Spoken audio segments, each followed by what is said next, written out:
If we have a girl, I'd love to make her a matching dress with cute fabric. If it's a boy, I'd like to teach him baseball. Yeah, Having one of each would be nice. Right. My spouse and I met at work and got married. We had always said, even before we were married, that we wanted children as soon as possible. Imagining what we'd do with our kids in the future was always a fun time. But after getting married, having kids didn't come easy for us. About 5 years in, we found out the issue was on my husband's side after some fertility tests. He started treatment, taking prescribed meds, but improvement was slow.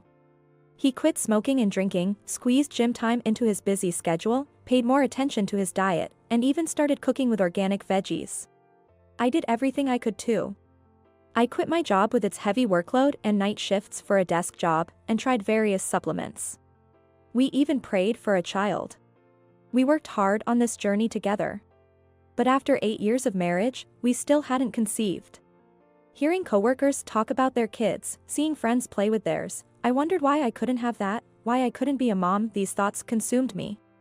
I became really down, even started keeping to myself at home. Lately, I've been getting headaches, maybe from the meds. I'm tired of trying. Maybe it's time to give up. Life without kids isn't that bad. I started skipping more and more hospital visits, half resigned. Seeing this, my husband suggested a trip. We hadn't been anywhere for a while. Let's refresh with some fresh air and good food for a change. Yes, that sounds good. I wasn't too keen, but since he offered, we decided to go. Wow, the autumn leaves in the mountains are so beautiful. It's already autumn. The serene view from the car window soothed my soul. We enjoyed delicious food at the inn, easing my hardened heart. The next day, we were having coffee in the cafe at the inn's entrance. It's pretty noisy, huh? Looks like they have a lot of guests. The inn's front desk was bustling with people lined up to check out. Being summer vacation, the inn was filled with families. Daddy, Mommy, what about souvenirs? Shall we buy some at the shop next door? Any place you want to go today? I want to go to a farm. I want to see the cows. I'd like some fresh milk right from the cow. Great idea. That's settled then. I can't help but notice families with children. I envy the smiles of those happy families. As we head to the parking lot, every car seems to have a family with kids. My husband, John, watches me looking around with an awkward expression. Can't we have a happy family too? We're almost 40 now. Even if we have a child now, by the time the child comes of age, we will be 60 years old ourselves. My anxiety just keeps growing day by day. Gradually, I began to lose my mental balance and started taking out my frustration on John. Maybe he's fed up with me. Lately, his behavior's been odd. He always had to work some weekends, but now it seems more frequent. He's restless at home and spends a lot more time on his phone. Could it be an affair? But with no solid proof, I'm left in the dark. Maybe I'm just imagining things. One day, John was off work, and we had plans to dine with my friend Ashley that night. It had been a while since we'd meet anyone. But, he said he had something come up and had to leave. Sorry, gotta meet a friend. Only time we both can. Okay. I'll tell Ashley. What came up? You were free until yesterday. He replied, just meeting a colleague, and left. About an hour later, Ashley arrived. Hello, long time no see. Ashley. You seem down. What's up? I told her about the recent issues with John. Then she hesitantly shared some shocking news. I saw John at a cafe in the next town, talking to another woman. Could be a colleague or a friend, I don't know. Ashley's a trustworthy friend from college. She wouldn't lie. Maybe my husband is meeting her under the pretense of working overtime or on a business trip. But I can't know the truth without confirming. Confronting him might just lead to more lies. Staying together might just mean more arguments. I'm mentally unstable too. I couldn't see a happy future for either of us. So, I brought up divorce. What? My husband looked at me with a look of despair when I told him I wanted a divorce. So, I can't give you a child. My husband murmured. Then, he intently stared at me. I'm sorry, I'm just too tired. When I said that, my husband quietly shook his head. No, you're not to blame. It's all my fault. After that, we went to see a lawyer for further procedures, and I packed my things and left the house. I threw myself into work to try and forget about her. I'd be the first at the office in the morning and the last to leave at night, working alone. I gave up my days off, filling most of my time with work. But no matter how busy I got, I couldn't stop thinking about my wife. Before sleeping, I'd find myself wondering, what is she doing now? Is she doing okay? Then, I'd remember something that had always bothered me. Was she really having an affair? Before the divorce, I often came home to find her ending a video call. She'd quickly shut the computer, but I always saw the same middle-aged man on the screen. I never brought it up, though I was curious. Maybe she's with that man now. Maybe they're building a happy family, with kids. That night, whoa, I woke up to my own screaming.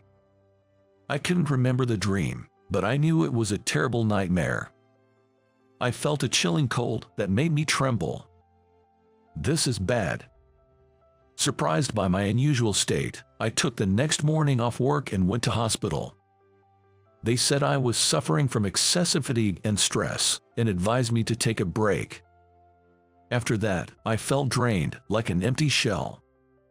I couldn't bring myself to work and decided to quit my job, citing health reasons. Then, I started a reclusive life at home, thinking about how I need to start living healthier. 3 years had passed since he and I split up. After leaving my job, I moved back to my hometown to live with my mom. I started experiencing discomfort in my lower abdomen and frequently suffered from nausea and dizziness. Given my age, it wouldn't be unusual for my hormonal balance to be off. I decided to visit a gynecologist. Dr. Smith, the gynecologist, told me something astonishing. You're pregnant. What? Incredibly, I was carrying a child. Certainly my ex-husband's. But I couldn't bring myself to tell him immediately.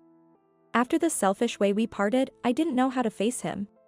How could I even bring this up now? Besides, he probably has a new family by now. With these thoughts, I kept to myself, day by day. My daughter started asking, why don't I have a dad? Struggling with an explanation, I told her, Daddy is in heaven. Then, I started working in a factory during the day, leaving my daughter with my mom. The standing work was tough at first, and I'd come home exhausted every day. But my daughter's adorable smile was always a comfort. One day, on a day off, as I was living through these daily routines, I received an email from the grocery delivery company I usually order from online, announcing they were hosting a pop-up event at a nearby market. They have a special sale just for a limited time. I've got to go. I took my mother and daughter in the car and headed to the store. We're here. Let's go shopping. Holding my daughter's hand, we walked into the building, and at the back of the food section, where vegetables and fruits were displayed, I saw a sign reading, Natural Food Delivery. We entered the small store. Welcome. A familiar voice greeted my daughter and me. To my astonishment, there stood my ex-husband, John, looking stunned. He was surprised to see my face. Linda. John. We stood in silence for a while, just looking at each other. Then my daughter asked, Mommy, who is this man? Oh, he's a friend of Mommy's. It's been a long time, Linda. Can we talk for a bit? John suggested, so I nodded. I left my daughter with my mother and we went to the nearby cafe. We sat down and ordered hot coffee. I can't believe you work at that store. I started the conversation, and he gave a shy smile in response. After I got sick, I quit the company.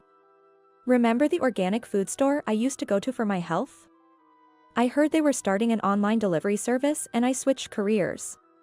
But to think, Linda, you were ordering from our store, that was a surprise. I've always been using that store. I trembled, barely able to speak.